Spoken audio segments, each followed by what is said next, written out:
ಮಂದಿರ ಕೆಡವಲ್ಪಟ್ಟಿದ್ದು ಎಂಬ ವಿಚಾರ ಹೇಗೆ ಬಂತಂದರೆ, ಅವತ್ತು ಮುಸ್ಲಿಮರು ಮತ್ತು ಹಿಂದೂಗಳು ಶತಮಾನಗಳಿಂದ ಸಾಮರಸ್ಯದಿಂದ ಬರುತ್ತಿದ್ದು ಅವರು ಹಿಂದೂ ಮತ್ತು ಮುಸ್ಲಿಂ ನಾಯಕತ್ವದಲ್ಲಿ ಸಂಘಟಿತರಾಗಿ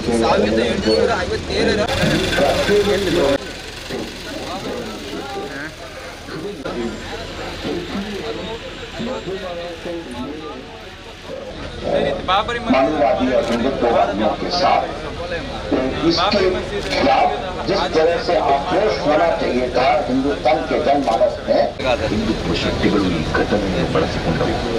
ಮಾತ್ರಗೊಳ್ಳಲಾಯಿತು. 5 ಮಸ್ಜಿದ್ಗಳನ್ನು ತೆರವುಗೊಳಿಸಲಾಯಿತು.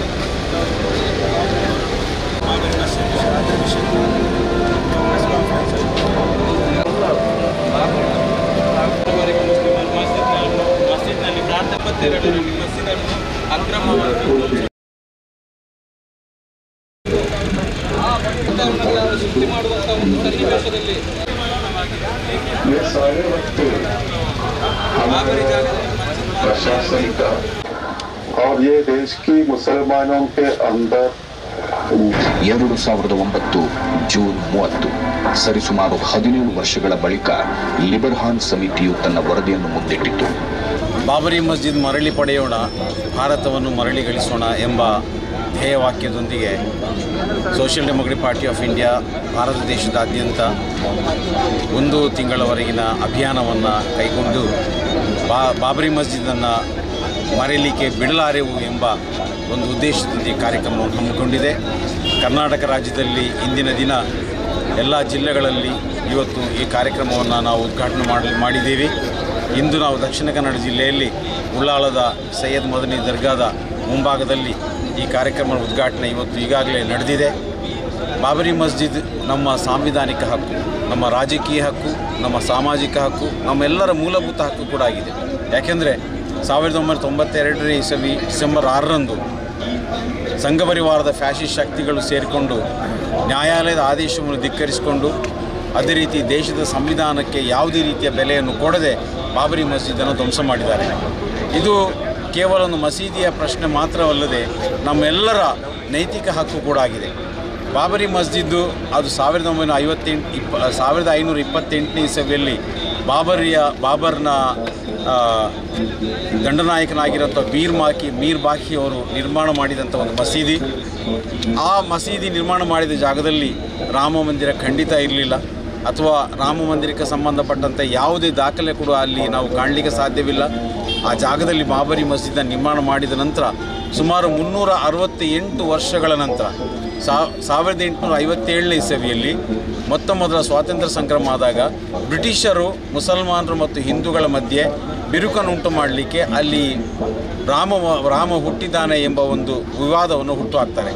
ಆ ವಿವಾದವನ್ನು ಮುಂದುವರಿದ ಭಾಗದಲ್ಲಿ 1949 ಇಸವಿ ಡಿಸೆಂಬರ್ 22ರಂದು ಅಕ್ರಮವಾಗಿ ಬಾಬರಿ ಮಸ್ಜಿದಿನ ಜಾಗದಲ್ಲಿ ವಿಗ್ರಹಗಳನ್ನ ಇಟ್ಕೊಂಡು ಅಲ್ಲಿ ರಾಮ ಮಂದಿರತ್ತು ಎಂಬ ಒಂದು ಹುನ್ನಾರವನ್ನು ಅಲ್ಲಿ ಪ್ರಾರಂಭಿಸ್ತಾರೆ.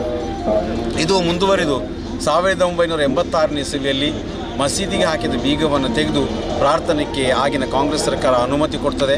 ಆನಂತರ ಇಲ್ಲಿ ದೇಶದಲ್ಲಿ ರಥಯಾತ್ರೆಯನ್ನು ಮಾಡ್ತಾರೆ, ಶಿಲಾನ್ಯಾಸವನ್ನು ಮಾಡ್ತಾರೆ, ಅನೇಕ ರೀತಿಯ ಕಾರ್ಯಕ್ರಮ ಮಾಡುವುದರ ಮೂಲಕ BJP ರಾಜಕೀಯವಾಗಿ ಅಧಿಕಾರಕ್ಕೆ ಬರಲಿಕ್ಕೆ ಸಾಧ್ಯವಾಗುವಂಥ ಪ್ರಯತ್ನಗಳನ್ನು ಷಡ್ಯಂತ್ರಗಳನ್ನು ಮಾಡುವುದರ ಮೂಲಕ ಈ ದೇಶದ ಜನರನ್ನು ಸರಿಯಾಗಿ ಇಬ್ಬಾಗವನ್ನಾಗಿ ಮಾಡ್ತಾರೆ.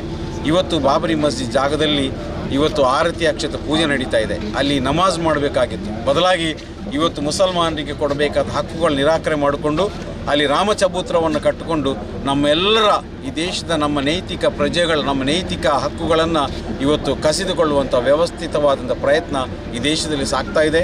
ನ್ಯಾಯಾಲಯದಲ್ಲಿ ಇವತ್ತು ಆ ಒಂದು ದಾವೆ ಇದ್ದರೂ ಕೂಡ ಸರಿಯಾದ ರೀತಿಯಲ್ಲಿ ಮುಸಲ್ಮಾನರಿಗೆ ಅಥವಾ ದೇಶದ ಎಲ್ಲ ಜನರಿಗೆ ನ್ಯಾಯಪ್ರಿಯ, ಶಾಂತಿಪ್ರಿಯ ಮತ್ತು ದೇಶದ ಸಂವಿಧಾನ ಪ್ರಿಯ ಜನರಿಗೆ ಇವತ್ತು ಬಾಬರಿ ಮಸ್ಜಿದಿಗೆ ಯಾವ ನ್ಯಾಯ ಕೊಡಬೇಕಾಗಿತ್ತು ಅದು ನಮ್ಮ ಕೈಯಿಂದ ಕಸಿದುಕೊಳ್ಳಲಾಗಿದೆ, ನಿರಾಕರಿಸಲಾಗಿದೆ.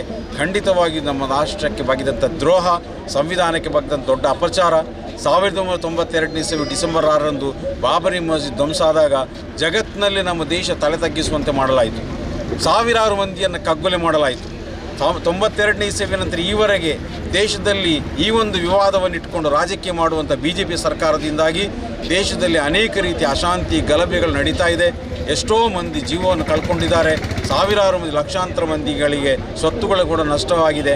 ಇವತ್ತು ಕೂಡ ಬಗೆಹರಿದಂಥ ಒಂದು ವಿವಾದವಾಗಿ ಇವತ್ತಿದೆ.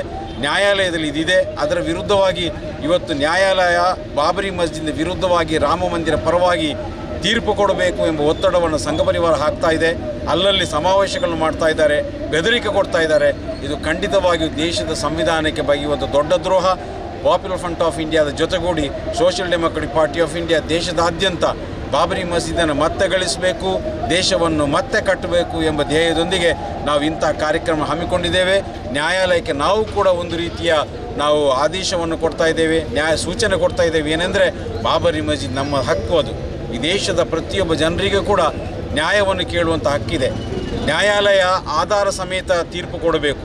ಯಾವುದೇ ಒಂದು ಸಂಘಟನೆ ಯಾವುದೇ ಒಂದು ಒತ್ತಡಕ್ಕೆ ಬಲಿಯಾಗಿ ತೀರ್ಪಿನ ವಿರುದ್ಧವಾಗಿ ನ್ಯಾಯದ ವಿರುದ್ಧವಾಗಿ ತೀರ್ಪು ಕೊಡಲೇಬಾರದು ಎಂಬ ಒಂದು ಸೂಚನೆಯೊಂದಿಗೆ ದೇಶದಾದ್ಯಂತ ಇಂತಹ ಒಂದು ಕಾರ್ಯಕ್ರಮ ಹಮ್ಮಿಕೊಳ್ಳುವುದರ ಮೂಲಕ ವಸ್ತು ಪ್ರದರ್ಶನ, ನಾಟಕ, ಬೀದಿ ನಾಟಕ ಎಲ್ಲವನ್ನು ನಾವು ಮಾಡುವುದರ ಮೂಲಕ ದೇಶದ ಪ್ರತಿಯೊಬ್ಬ ಪ್ರಜೆಯೂ ಕೂಡ ಬಾಬರಿ ಮಸೀದ್ ನಮ್ಮ ಹಕ್ಕು ಎಂಬ ಒಂದು ಸಂದೇಶವನ್ನು ನಾವು social democratic party of India ನಾವು ಹಮ್ಮಿಕೊಂಡಿದ್ದೇವೆ.